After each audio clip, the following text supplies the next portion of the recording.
Your first alert weather with meteorologist Darren Stack. After scattered showers out there this morning, our rain chances decreasing through the afternoon and over the next several days, but our temperatures will be increasing. We're talking more of that summertime heat and even unseasonably hot weather over the next 2 days. And we are watching some disturbances in the tropics, which we'll break that down for you here in just a minute. But an area of low pressure off our coast today will gradually lift northward through the afternoon and evening. That'll taper down those rain chances for us. High pressure off to our west. The upper level high that's bringing in a lot of heat to Oklahoma and Texas today will gradually shift eastward. The Bermuda high will strengthen a little bit. We'll talk more of that typical summertime thunderstorm activity popping up here and there, but that will also increase the heat across the area. So it will get a little drier and a little hotter. Mid-90s for highs inland on Thursday and Friday. Lower end of the 90s for the weekend.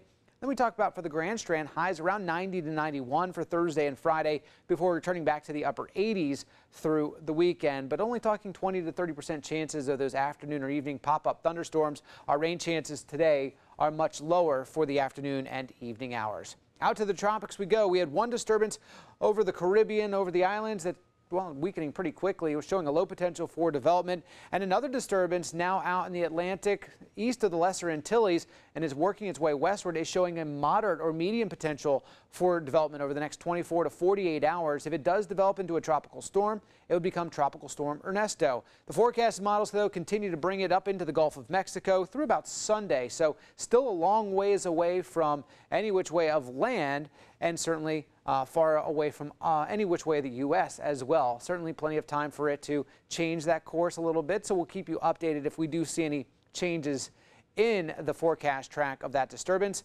Otherwise, today, look for partly sunny skies to move in through the afternoon. The showers and thunderstorms, that chance will be ending. We'll look for a high around 86 up and down the Grand Strand, 88 to Carolina Forest, 87 in Socastee and Conway. Across the PD and the border belt, also seeing highs around 88 to 89 degrees, but a few spots may actually hit 90 if you get a little more sunshine a little earlier today. Otherwise, that isolated shower or thunderstorm can't be ruled out through the afternoon and evening.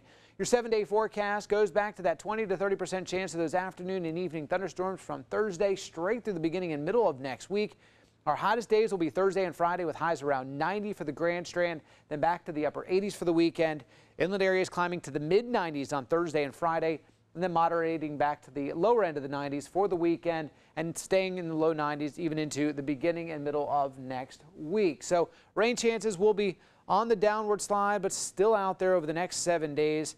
So it looks like just more of that summertime heat moving in.